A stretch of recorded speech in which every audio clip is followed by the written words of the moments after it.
मथुरा श्री कृष्ण जन्मभूमि विवाद मामले में जिला जज साधना रानी ठाकुर की अदालत में गुरुवार को सुनवाई होनी थी, लेकिन जिला जज साधना रानी ठाकुर के छुट्टी पर होने के चलते सुनवाई की अगली तारीख 7 जनवरी दे दी गई। अब जन्मभूमि विवाद मामले पर 7 जनवरी 2021 को सुनवाई होगी। श्री कृष्ण जन्मभूमि ट्रस्ट के सदस्य गोपेश्वर नाथ चतुर्वेदी ने कहा है कि ट्रस्ट की तरफ से कोई समझौता नहीं हुआ है। जन्मभूमि की जमीन पर अवैध रूप से मस्जिद बनाई गई है। जिन लोगों ने समझौता किया है उन्हें समझौता करने का अधिकार ही नहीं था।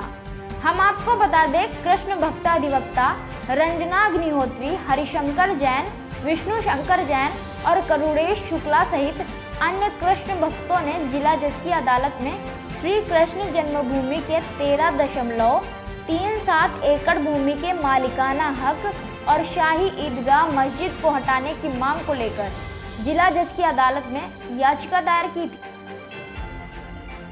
जिसकी 10 दिसंबर गुरुवार को सुनवाई की तारीख थी। लेकिन जिला जज के छुट्टी पर होने के चलते सुनवाई की तारीख 7 जनवरी तय कर दी गई। पूर्व में कृष्ण भक्तों की याचिका को लोअर कोर्ट ने खारिज कर दिया था, लेकिन लोअर कोर्ट ने कहा था कि इस तरह अगर सभी भक्त भगवान के लिए याचिका दायर करेंगे तो कानून व्यवस्था चरमरा जाएगी। भगवान के असंख्य भक्त हैं। अधिवक्ता रंजना अग्निहोत्री और अन्य कृष्ण भक्तों ने याचिका में श्री कृष्ण जन्मभूमि ट्रस्ट, शाही ईदगाह मस्जिद, सुन्नी वक्फ बोर्ड और श्री कृष्ण जन्मभूमि सेवा संस्थान को पार्टी बनाया था। कोर्ट द्वारा इन सभी को नोटिस जारी कर अपना पक्ष रखने के लिए बुलाया गया था। गुरुवार को सभी पक्षकार कोर्ट पहुंचे, लेकिन जिला जज छुट्टी पर होने के चलते सुनवाई की अगली तारीख 7 जनवरी दे दी। वहीं अधिवक्ता करुणेश शुक्ला ने बताया कि गुरुवार को सुनवाई होनी थी, लेकिन जिला जज के छुट्टी पर होने के चलते सुनवाई को 7 जनवरी के लिए टाल दिया गया। पक्षकार बनने के लिए 3 प्रार्थना पत्र और आए हैं। अब तक 9 प्रार्थना पत्र पक्षकार बनने के लिए दिए जा चुके हैं। बताएं आज क्या रहा? देखिए, आज हम लोग यहाँ आए हुए थे, कोर्ट में डेट आज हियरिंग थी, लेकिन माननीय न्यायालय आज अवकाश पे है और अगली सुनवाई इसकी 2021 में 7 जनवरी को दिया गया है। बताया जा रहा है कि कुछ और पत्रकार बनने के लिए प्रार्थना पत्र भी दिए गए हैं। कुछ लोगों ने अभी प्रार्थना पत्र यहाँ पे लगाया है और उसका कॉपी हमें रिसीव हो गया है और अगले डेट पे डिसीजन होगा कि इस पे उनको एक्सेप्ट किया गया है या रिजेक्ट किया गया है। अब तक किस वजह से डेट दी गई है? कौन सी डेट दी गई है? 7 जनवरी अगली तारीख होगी और कारण यह है कि माननीय न्यायालय अवकाश पे है। धन्यवाद। बताइए कि श्री कृष्ण विराजमान लला को लेकर ये प्रकरण में आपका क्या इसमें दायित्व और क्या चल रहा है? आज तारीख नियत थी, उसमें अपनी तैयारी के साथ आए हैं, लेकिन आज जनपद न्यायाधीश छुट्टी पर है, तो जो भी दिशा निर्देश माननीय न्यायालय का होगा, जो तारीख होगी उस तारीख पर अपना पक्ष रखेंगे। ईदगाह मस्जिद की तरफ से पिछली तारीख में आपने क्या पक्ष रखा था और क्या? तो पिछली तारीख में हम लोग एफआईआर हुए थे और उधर से 110 की एप्लीकेशन दायर थी, तो अभिलान ने समय लिया था अपना आपत्ति दाखिल करने के लिए। ये तो कानूनी प्रक्रिया है, ये तो आपत्ति दाखिले तो भी चलेंगे इसमें।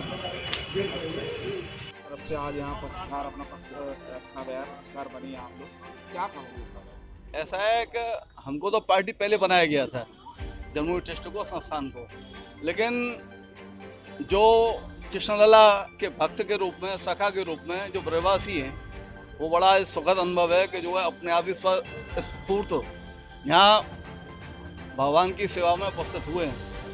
पूर्व पालिकाध्यक्ष श्री बीरेन जी हैं, वृंदावन से आचार्य केशवाचार्य जी हैं, अजय गोयल जी हैं, योगेश आबा जी हैं, केशवरैया जी, वो जो है कोया जी हैं, तो ये सभी लोग, और जैसे जैसे लोगों को चर्चा में आ रहा है कि ये विषय है, तो लोग उसमें सहयोग के लिए आ रहे हैं। और निश्चित रूप से जो न्यायालय जो भी निर्णय करेगा वो निश्चित रूप से भगवान की कृपा होगी और जन्मभूमि के पक्ष में ही होगा।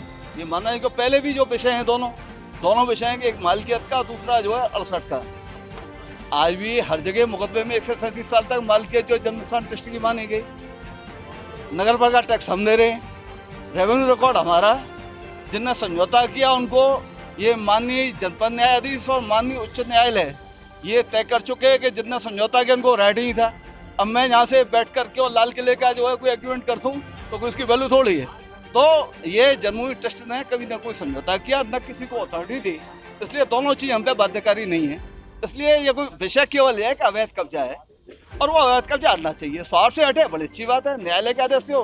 भाई अयोध्या का विषय लोगों ने उलझाया, लेकिन निर्णय वही हुआ कि पहले मंदिर था और मंदिर बनना चाहिए। मथुरा का भी यही है, अयोध्या में मथुरा में विवाद भी नहीं।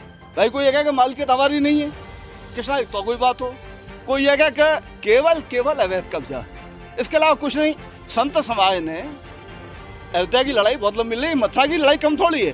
भाई 4 बार मंदिर बना, 4 बार मंदिर टूटा, लेकिन मंदिर जहाँ पे टूटा तो बना दोबारा उसी जगह जहाँ मस्जिद खड़ी हुई है। तो ये आपने 35 ऐसे स्थान है भारत में जहाँ पहले मंदिर थे, आज मस्जिद खड़ी हुई है। 35 स्थान तीर्थों पे ऐसे हैं जहाँ पहले मंदिर थे, आज मस्जिद खड़ी। 19 स्थान मथुरा जनपद में ऐसे हैं जहाँ मंदिर थे, आज मस्जिद खड़ी हुई है। तो हम 35 याद की बात नहीं कर रहे, हम 35 से ही बात नहीं कर रहे, हम 19 की बात मथुरा में नहीं कर रहे। अयोध्या, मथुरा, काशी, अयोध्या का भगवान की याद से उच्चतम न्यायालय के सहयोग से, निर्णय से एक रास्ता निकल चुका है। आपको स्वार्थ की बात यह है कि यदि आपके पीर पैगंबर औलिया की कोई जगह हो, यदि आपने मंदिर नहीं तोड़ा हो, मंदिर को तोड़ करके मस्जिद नहीं बनाई हो, उसी मेटेरियल से नहीं बनी हो, और ये फरमान आपका है कि आपने इसको तोड़ें और इसकी मूर्ति आगरा की जहानारा मस्जिद में उस जगह लगाओ सीढ़ियों में जहाँ मैं जो चढ़ करके और उस पर चढ़ करके नमाज पढ़ ले जाऊँ। कोई हिंदू स्वाभिमानी इसको स्वीकार कभी नहीं करेगा। न ये विदेशी आतंकवादी अत्याचारियों का शासन है। ये जितने विदेशी आए, ये लूटने आए, कोई यहाँ कोई स्वार्थ करने आए, इनने यदि ये कोई अत्याचार किया, अब कोई विदेशी गुलामी का समय नहीं। आज लोकतंत्र है और लोकतंत्र में स्वार्थ की बात है। हम कोई आप मस्जिद कहीं बनाएं, यदि आपके पीर पैगंबर औलिया की जगह हो तो कोई क्लेम करे, यदि आपकी मालिकियत हो तो कोई क्लेम करे। हर जगह सिद्ध है कि यही मंदिर, यही जगह, यही स्थान, यही मालिक। फिर अच्छी बात यह है कि स्वार्थ से उस स्थान को छोड़ दें। और जहाँ जजमेंट हैं, यदि आप पूरे प्लांट को देखेंगे तो वो जजमेंट 2 लगाए गए हैं कि जन पे हम पे एक 92 चला, 93 में मथुरा के लोगों ने एक हम पे मुकदमा चलाया कि आपने ये समझौता किया, ये ट्रस्ट के उद्देश्यों के विपरीत है। और वास्तव में जो ट्रस्ट के उद्देश्य है उसमें जो है आप ट्रांसफर संपत्ति, भगवान मालिक है, हम केयर टेकर हैं, सेवक हैं, आप नहीं कर सकते। तो ये मुकदमा नहीं चला। माननीय जनपद न्यायाधीश ने बहुत विस्तार से ये दिया कि ट्रस्ट ने कोई समझौता नहीं किया, और जिनने समझौता नहीं किया, जिनने किया उनको कोई अथॉरिटी नहीं थी।